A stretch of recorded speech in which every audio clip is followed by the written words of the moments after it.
culture shift needed for successful digital transformations? Because I think this is something key that people are asking us a lot about digital transformations.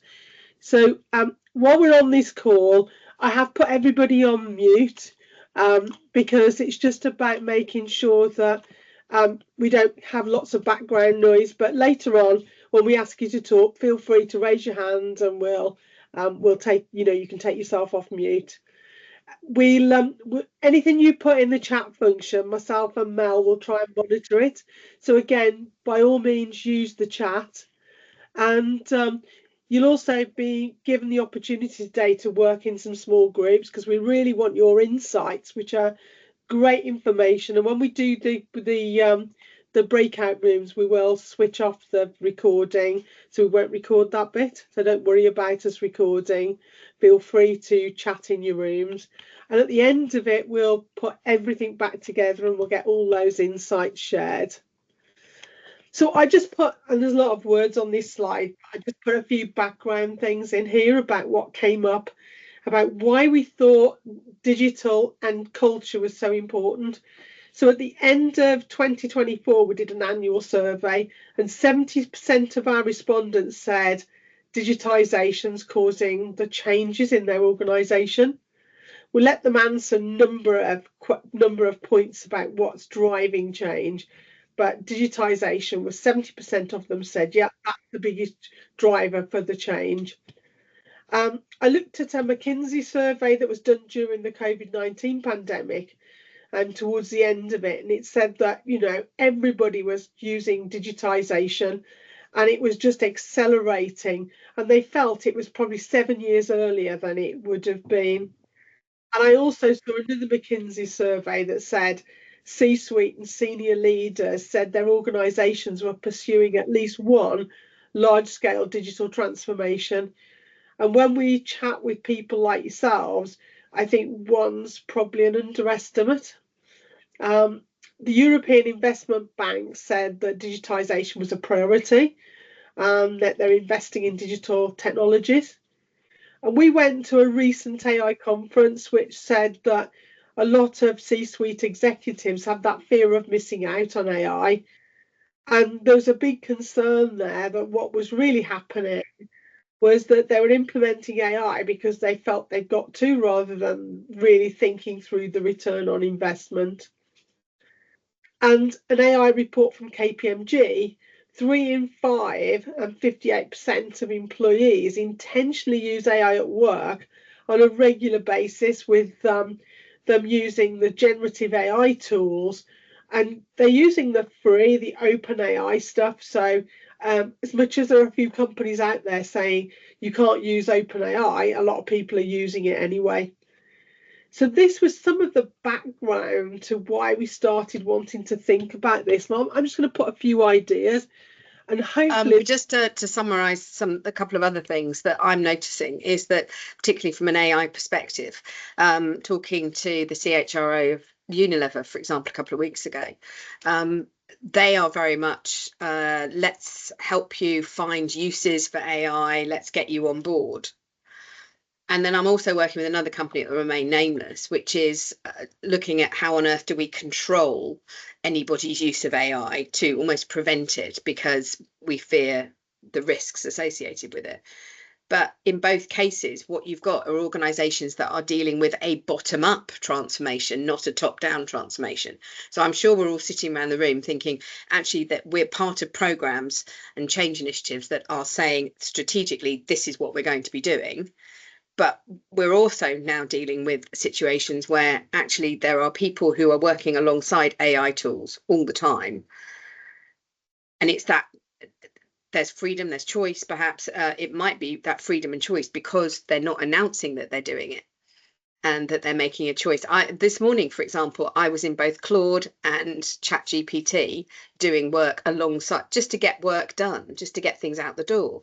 And I'm not unusual. There was a Financial Times article recently basically saying that the huge volume of staff who are starting to use AI informally to get their jobs done and to cope with their workload. So I think we shouldn't ignore the bottom up issues around this, even though it might be very, very informal. So we've got two types of transformation now happening. And does that mean that there's another piece to this, which is that organizations need to put guardrails in place for how organizations or individuals are using AI? I was writing, we used, I created the Changeability Pro platform, and we've got hundreds of neuro hacks on there, which are short techniques for doing things. And I was actually writing a technique yesterday off the back of new research by KPMG, which was, and also the AI conference I went to, which is the challenge of how do we restructure, write job descriptions for teams that are made up of humans and their AI agents that do their work. So I just wanted to put that flavour. Now, there's a webinar next month, which is all about how's change management going to be changed by AI. So don't forget to attend that. But I just thought that AI perspective and the more bottom-up digital transformation is worth talking about too. Yeah, and I think you're right, Mel, although I use AI quite a lot, but I find I have to read it very carefully. I feel a bit like, I don't know whether anybody remembers this, because I think a lot of people on the call are a lot younger than me. But if you remember Hitchhiker's Guide to the Galaxy, where they asked the computer the meaning of life, and it came back with the answer 42. And I feel like sometimes the AI does that. And I go back and say, well, why did you come up with that? So cite me your references. So if you're using AI at the moment, you've really got to challenge it, because I don't trust everything that comes from it. That might be me. So I'm going to just move on to some of the things. So one of the things I'm suggesting here is we talk about culture very early on, and it's a bit like the iceberg, a bit of we see people's behaviours, we see the processes around us, we see the systems, but we often don't know what their beliefs and values are. We don't know whether they think having digitisation is a good thing or not. We don't often know what they're assuming when you present about system. You don't know whether their assumptions are different than yours. And in most organisations I've worked in, there's some unwritten rules. Many years ago, I worked in an organisation where people didn't tell you when the system had gone down. And there was almost a local unwritten rule that said, don't tell them, because that's the way we get overtime. And so there are things going on in organisations that you don't always realise. And of course, do we trust it? And there's a lot of things there about whether we trust systems. So if you look at some of the systems issues and the cultural reality, you might find that the new system isn't being used. But if you ask what's going on, they say, well, it was just quicker to call Steve. He knew the answer. I didn't use the new system. If you find that data's not being entered consistently, you might find that there's a little value there that says, well, you don't check what we put in it anyway, so why bother? They might ignore your communications, and it might just be, it's just another initiative. There's another one of those initiatives coming. It's called whatever the name of your initiative is, and we'll just ignore all those. Why read them? Because it's just another one that's coming. And they might not be following the workflow, and the reason might be because, well, we've always done it this way. The way we do it today is not wrong. So I'm saying very early on, if we're doing a systems implementation, we should spend time talking early about what the culture in the organisation is. Any thoughts, Mel, before I move off the slide? No, I just think it comes back again to that AI conference, which was talking about an AI digital transformation. It's the same thing, which is it's not a technology issue with the people element. It's a people issue with a technology element.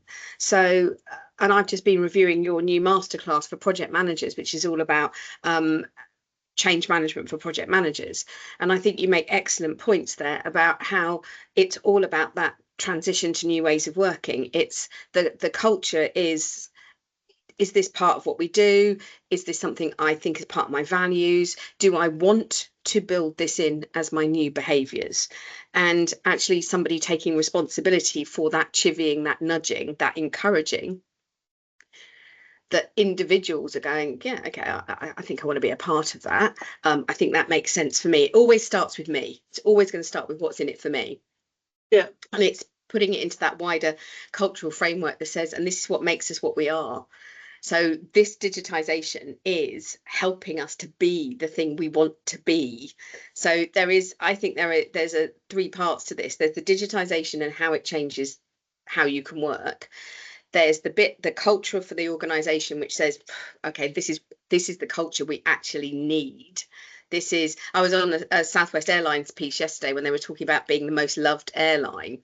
And I was writing notes about us as a company being the most trusted partner for change management training, and thinking that's our bigger cultural value. What's the culture that underpins all of those things? So that's the organization culture.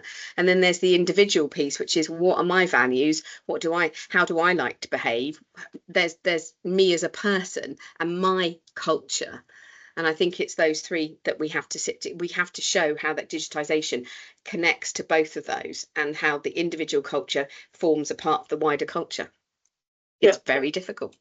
Absolutely. And so when I started thinking about it, I kind of drew this little workflow, and I thought organization culture, like how it's done around here today. And that leads me to think about how I'm expected to act, which then influences how I act, and then that influences what we get out of the system, because depending on how I use the system, it depends what actually happens.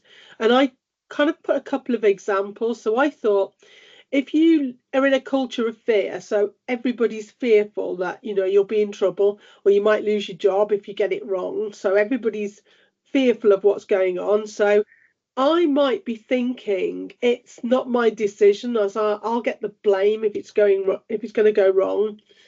So then that leads me to avoid making a decision, and that could lead to everything being delayed.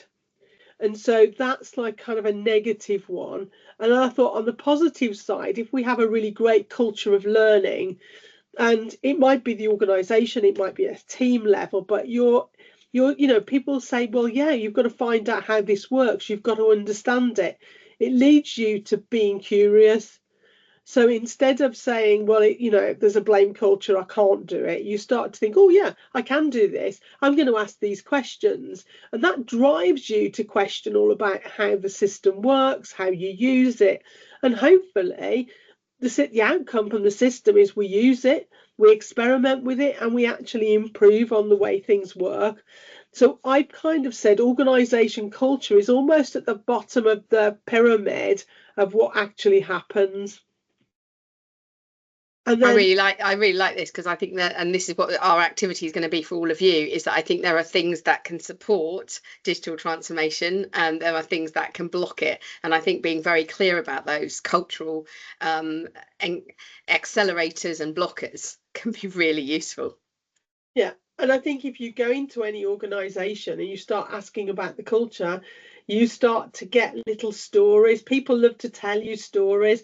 And as you hear their stories about how somebody was treated when they got it wrong, or how somebody was treated when they got something right, gives you a real understanding of their culture. And you can see that what they do in the future is based on the stories they tell. So I always love to get to chat to people and have a coffee with people and find out the little stories that are going on in organisations. And then I thought, if we get some really great conversations happening earlier, it might prevent us from doing some rework. So I was thinking about, if you're not careful, you end up just firefighting resistance.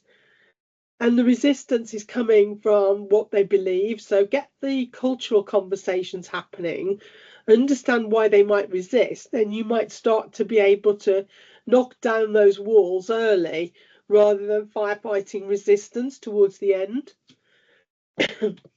I also thought on projects that I sometimes say we need to have this conversation, or we need to understand how people are reacting to this communication. And I've sometimes find leaders are a bit hesitant for me to ask those questions. They feel like I'm prodding people too early. But actually, if they're not careful and they don't understand these cultural issues early, they're really surprised by the backlash at the end. And I remember working with a company once with their trade unions. They were trying to make a change, and the unions were asking for certain things and they were ignoring it, and they were saying they really want this change. And at the end, there was a total backlash because the union went out to vote on a vote to their members about this change, and the members said we don't want it.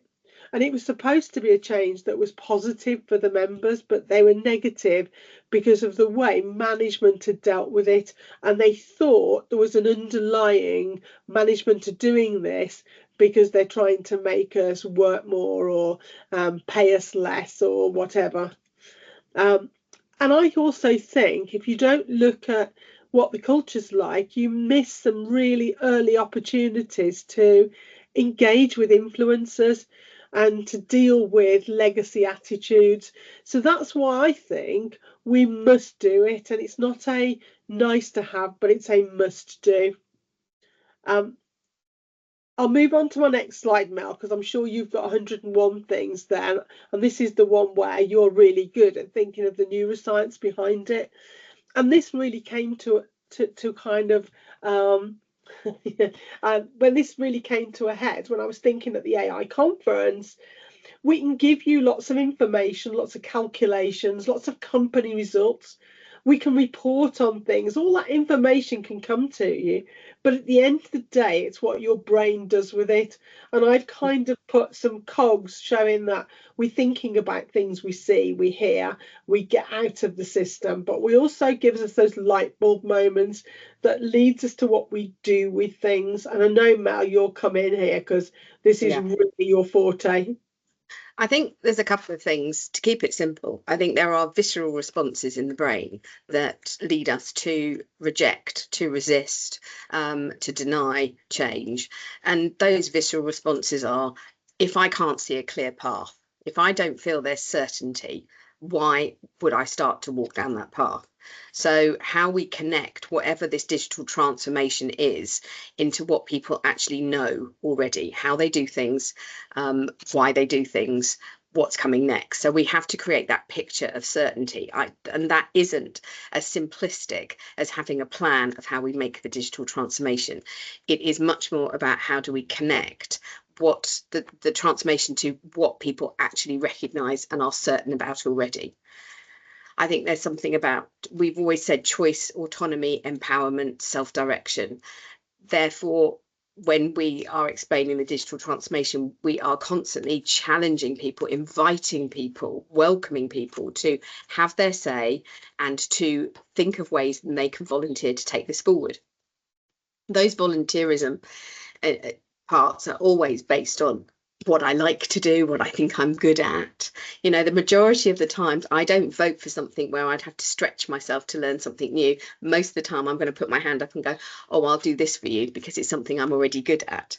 So I want to play to that sort of mastery that I have. But if we don't invite people in, then we have a blocker, and that blocks probably the biggest ingredients to insight.